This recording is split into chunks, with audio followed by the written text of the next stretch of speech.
দিনটোৰ অপেক্ষা মূৰত এয়া আহি পিনি ভকতসকল আমাৰ ঘৰ পাইছেহি আৰু এইফালে ধূপ চাকি লৈ পিনি ভকতসকলক আদৰি আনিছে, লগতে এয়া ভৰি হাতো ধুৱাই দিছে। গোটেই গাঁওখন গাঁৱতে আমাৰ ঘৰ সন্ধিয়াই হ'ল আৰু সকলোৱে এনেদৰে ৰখি আছে অপেক্ষাত যে ভকতসকল আহিব শুশ্ৰূষা কৰিব বুলি।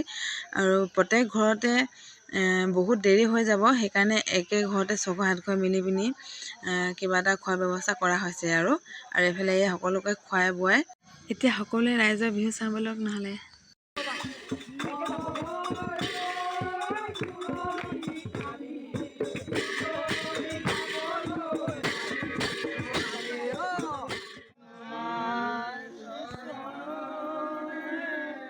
বতাত তামোল পাণ আৰু অৰিহণা এটা দি ভকতসকলক বিদায় দিয়া হ'ল আৰু ভকতসকল যোৱাৰ পাছতে আমাৰ গাঁৱৰ কণমানিহঁতো আহিলে আৰু সিহঁতকো তামোল পাণ আৰু লগতে অৰিহণা এটা দি সেৱা ল'ব দিলোঁ ল'ৰা আৰু বাপেককে। তো আজিলৈ ভিডিঅ'টো ইমানতে সামৰণি মাৰিলোঁ।